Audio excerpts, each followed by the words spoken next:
Hello, good morning, नमस्कार। 17th BPSC यानी 17वां BPSC के लिए करंट अफेयर्स पॉलिटी का आज मैं दो थीम डिस्कस करूंगा। पहला है सपिंड मैरिज, यानी सपिंड मैरिज इसलिए चूंकि रिसेंटली दिल्ली हाई कोर्ट ने दो आदमी के बीच में सपिंड, दो आदमी मीन्स औरत और आदमी के बीच में सपिंड मैरिज को खत्म कर दिया है ना। ये आते हैं हिंदू मैरिज एक्ट की तहत। दूसरा है रिसेंटली उत्तराखंड में फरवरी में एक बहुत बड़ा विद्रोह हुआ था जिसमें कई लोगों की मृत्यु हो गई थी और उसका कारण था नजूल भूमि यानी नजूल लैंड। तो दोनों बड़ा इंपॉर्टेंट है, पूछ सकता है कि सपिंड मैरिज क्या होता है, कोई ऑप्शन दे दे। सपिंड मैरिज किस एक्ट के तहत आता है, कोई ऑप्शन दे दे। नजूल लैंड पूछ सकता है, इसका एडमिनिस्ट्रेट कौन करता है, इसको प्रशासित कौन करता है। रिसेंटली उत्तराखंड में जो विद्रोह हुआ था वह किसके कारण हुआ था, ये सारी चीज आपसे पूछ सकता है। चलिए शुरू करते हैं एक एक करके। सबसे पहला शुरू करते हैं क्या, सपिंड मैरिज। क्लियर, देखिए सपिंड मैरिज यानी दिल्ली हाई कोर्ट ने 22 जनवरी 2024 को 22 जनवरी 2024 को हिंदू मैरिज एक्ट, हिंदू में एक तो स्पेशल मैरिज एक्ट है, उसकी बाद में चर्चा करेंगे। हिंदू मैरिज एक्ट में 1955 के तहत जो कोई हिंदू का या मैरिज को रेगुलेट करता है, एक स्पेशल मैरिज एक्ट है।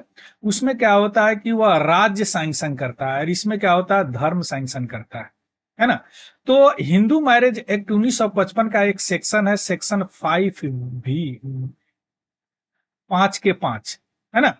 इसके तहत है कि सपिंड मैरिज को दो व्यक्तियों के बीच में या क्या कर दिया गया, मना किया गया है और इसके कॉन्स्टिट्यूशनल वैलिडिटी को बरकरार रखा हाईकोर्ट ने। यानी मतलब क्या कि किसी आदमी ने, किसी व्यक्ति ने, यानी औरत और आदमी ने, अभी हम देखेंगे कौन कौन था, क्या केस था।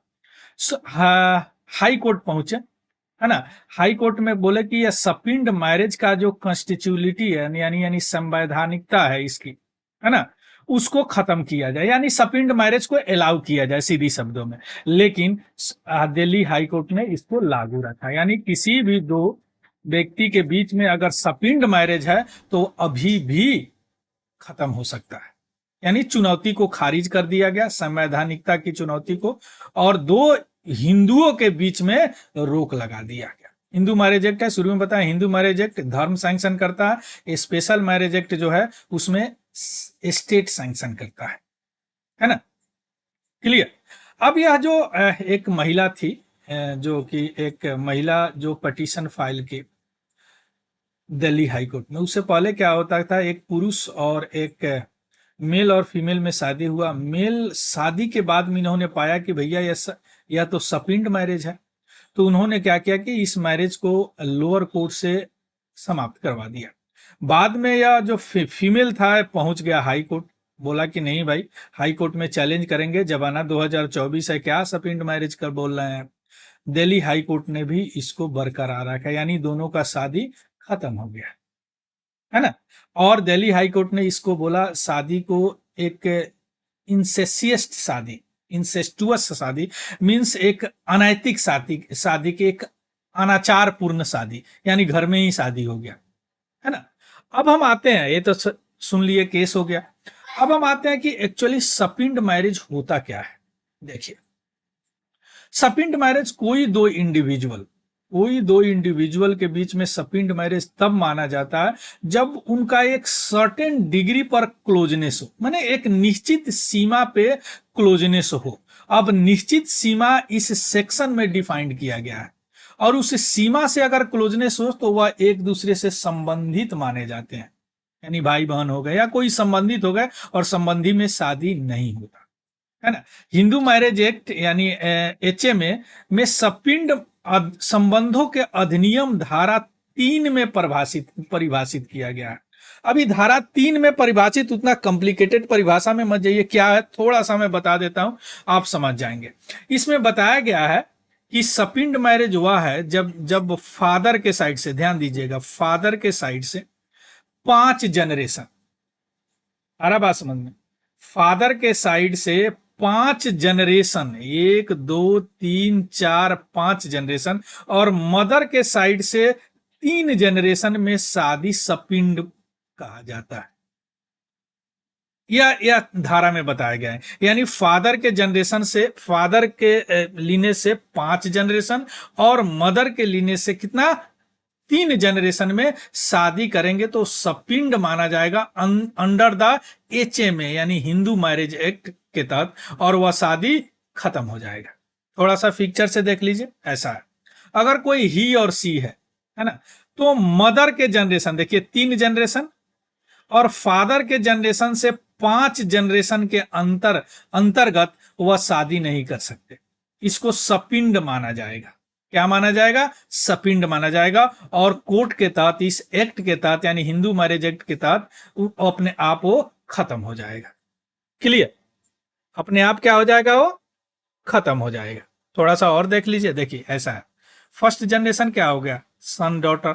सेकेंड जनरेशन उनके सन, थर्ड जनरेशन सन, फोर्थ जनरेशन उनके, यानी यानी कहने का मतलब इसको इस तरह समझिए आप।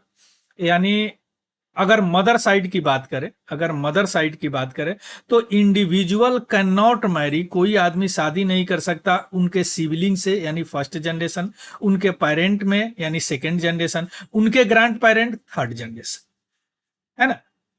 क्लियर? फादर साइड की बात करें तो शादी नहीं कर सकता उनके, इसमें से ग्रैंड पेरेंट के ग्रैंड पेरेंट यानी 2 जनरेशन बढ़ गया, इसमें किसी से शादी नहीं कर सकता। आ गया बात समझ में? उसको क्या बोला जाएगा? सपिंड मैरिज बोला जाएगा।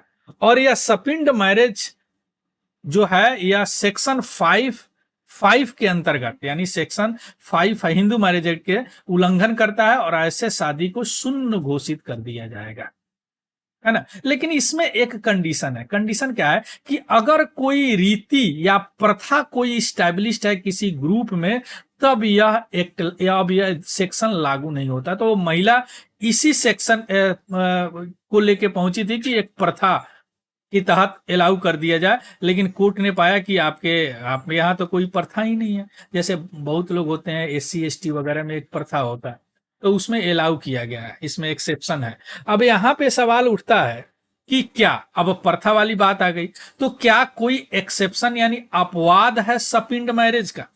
यस है। अभी आप देखिए है क्या है, एक ही एक्सेप्शन है। क्या है वह एक्सेप्शन? है सपिंड मैरिज कस्टम। यानी अगर कोई प्रथा है जो सपिंड मैरिज की अनुमति देते हैं तो यह धारा उसमें लागू नहीं। अब सवाल उठता है कि कस्टम का क्या डिफिनीशन है? इस कस्टम का डिफिनीशन इटसेल्फ सेक्शन 3A में दिया गया है। किसका? हिंदू मैरिज एक्ट में, है ना?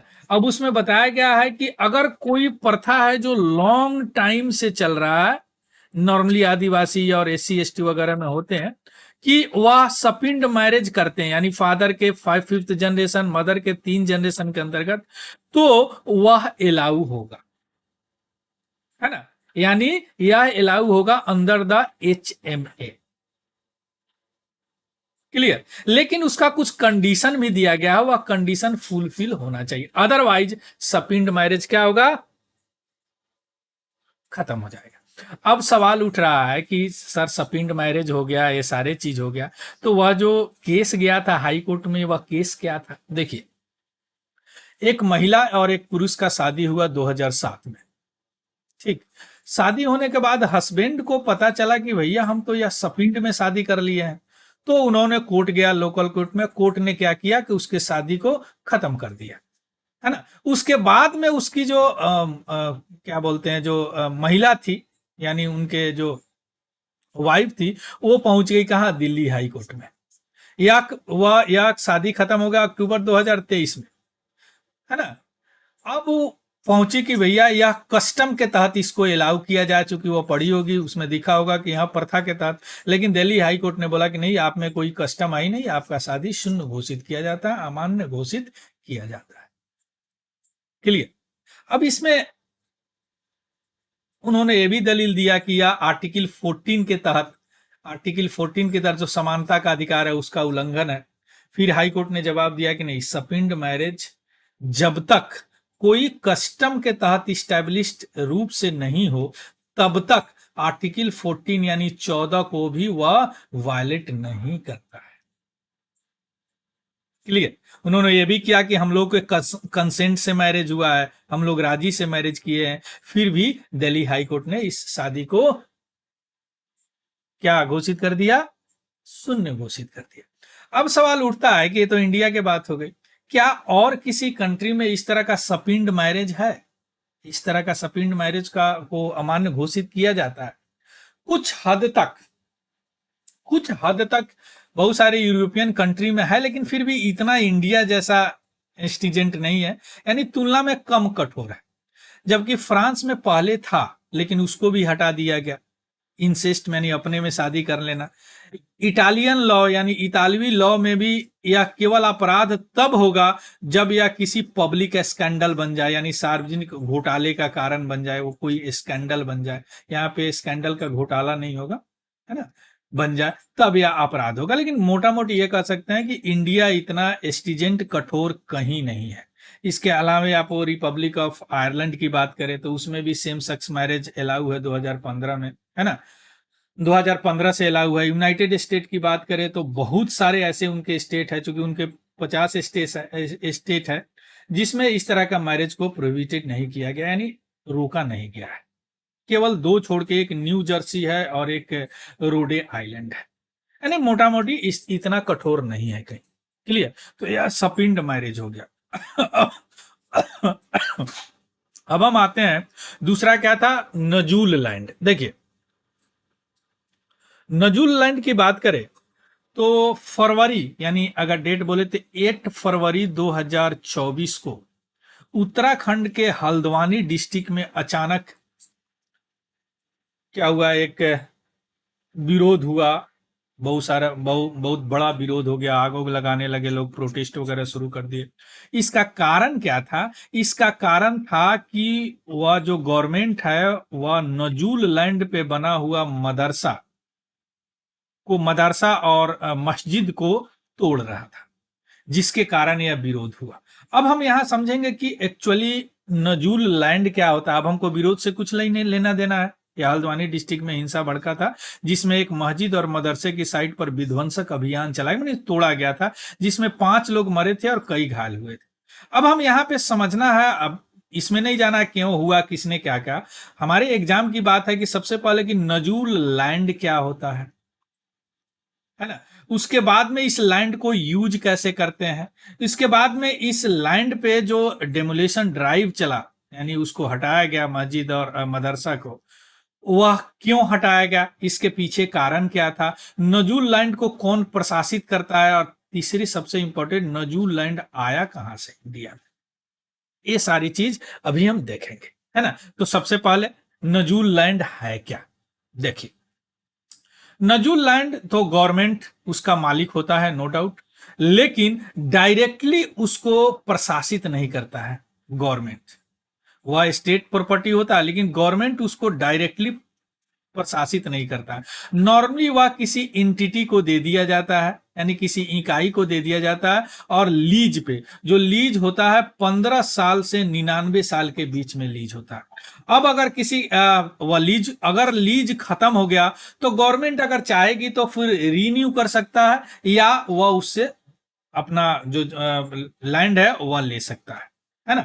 इसके लिए जो भी इंटिटी है उनको अप्लाई करने पड़ते हैं, एप्लीकेशन देने पड़ते हैं गवर्नमेंट के पास कि यह लीज खत्म हो रहा है। अगर वह चाहे तो रिन्यू भी करेगा और नहीं भी कर सकता, उस पर गवर्नमेंट का हक हो सकता है, हक होता है ना। तो लगभग इंडिया के सब सिटी में नजूल लैंड है, जो कि डिफरेंट इंटिटी को, इकाई को वह दिया गया है लीज पे डिफरेंट पर्पस के लिए। यह हो गया नजूल लैंड। आया बात समझ में। अब नजूल लैंड कैसे आया, नजूल लैंड का उत्पत्ति कैसे हुआ, कैसे स्थापित हुआ, यानी इसका उद्भव कैसे हुआ। देखिए, जब ब्रिटिश रूल था तो उस समय हमारे यहाँ राजा रजवाड़े थे, है ना। अब राजा रजवाड़े में, ब्रिटिश और राजा रजवाड़े में युद्ध भी हुआ करता था, जिसमें कई राजा और रजवाड़े हार जाया करते थे। हारने के बाद जो उनकी जमीन छीन ब्रिटिश का हो जाता था, और कई राजा के बाद कोई डॉक्यूमेंट ही नहीं होता था, वो भी कहीं अपना हड़प के रख रहे हैं। तो अब ब्रिटिश के पास आया जिसका कोई डॉक्यूमेंट नहीं है। बाद में जब देश आजाद हुआ, ब्रिटिश लोग यहाँ से सारे लैंड खाली करके चले गए और उस लैंड का कोई प्रॉपर डॉक्यूमेंटेशन नहीं था, कोई प्रायर उसका ऑनरशिप मालिक नहीं था। उस लैंड को बाद में गवर्नमेंट ने नजूल लैंड घोषित कर दिया। क्या घोषित कर दिया गया? नजूल लैंड घोषित कर दिया गया। और जिस स्टेट में था उस स्टेट गवर्नमेंट उसके मालिक बना दिए गए, है ना। और स्टेट गवर्नमेंट क्या किसी इंटिटी को लीज पे देके उससे पैसा कमाता था। एक लीज पे 15 साल से 99 साल तक। आया बात समझ में? सो इस तरह नजूल लैंड का उद्भव हुआ। क्लियर। अब सवाल उठता है कि नजूल लैंड को गवर्नमेंट कैसे यूज करती है। अभी तक तो समझ गए होंगे कैसे यूज करती है। कैसे यूज करते हैं? नजूल लैंड को नॉर्मली पब्लिक पर्पस के लिए ज्यादातर यूज किया जाता है। जैसे स्कूल बना दिया गया, हॉस्पिटल बना दिया गया, ग्राम पंचायत, मदरसा, मस्जिद वगैरह बना दिया गया, है ना। बहुत सिटी है जिसमें बहुत बड़ा बड़ा नजूल लैंड है ना, जो कि हाउसिंग सोसाइटी को भी दे दिया गया है लीज पे, 99 साल के लीज पे, है ना, दे दिया गया है। तो इस तरह ही मैंने कहने का मतलब कि स्टेट गवर्नमेंट डायरेक्टली यूज नहीं करते हैं। Means state does not directly administer nazul land but rather lease to the different entity, उसको पट्टे पे दे दिया जाता है ना। अब सवाल होता है कि जो नजूल लैंड है वो गवर्नड कैसे होता है? तो गवर्नड कैसे होता है? सेवरल स्टेट है जो कि गवर्नमेंट के ऑर्डर होते हैं। अब ऑर्डर होते हैं जो कि रूल बना हुआ है नजूल लैंड के लिए। बहुत सारे स्टेट में अलग अलग रूल बने हुए, लेकिन नॉर्मली एक रूल है जो नजूल लैंड ट्रांसफर रूल 1956, जो मोस्टली यूज किए जाते हैं नजूल लैंड के एडजुडिकेशन के लिए, है ना। नजूल लैंड के निर्णय के लिए इसी से यह गवर्न होता है और मोटा मोटी यह लीज पे ही ज्यादातर चलते हैं। आए बात समझ में? अब सवाल उठता है कि जो हल्द्वानी में जो हुआ था वह क्या था? नजूल लैंड पे मस्जिद बना हुआ था और उस मस्जिद को तोड़ने के लिए उसका लीज खत्म हो गया था और डिस्ट्रिक्ट एडमिनिस्ट्रेशन ने 15 या 20 दिन पहले नोटिस दे दिया उसके इंटिटी को कि भैया आप हटाओ, लीज आपका खत्म हो गया, हम रिन्यू नहीं करेंगे। चूंकि यहाँ पे रोड है और ट्रैफिक कंजेशन होता है, इसीलिए इसको हटाना जरूरी है। बाद में 15-20 दिन के नोटिस पीरियड में कोई जवाब नहीं आया था, गवर्नमेंट जो है डिमोलिशन ड्राइव शुरू कर दिया और इसको कम्युनल कलर देके और ये कर दिया। इसमें हिंसा भड़क गया जिसमें कई लोगों की जान भी गई। Clear. So this is all about this discussion about the current affairs पॉलिटिका करंट अफेयर्स हो गया। तो ये दो बड़ा इंपॉर्टेंट है। फर्स्ट है क्या? सपिंड मैरिज, और दूसरा क्या है? नजूल लैंड। इसका पीडीएफ हमारे Telegram channel Tiwari general study पे आपको मिल जाएगा, वहां से देख लीजिएगा, उसको भी ज्वाइन कर लेंगे।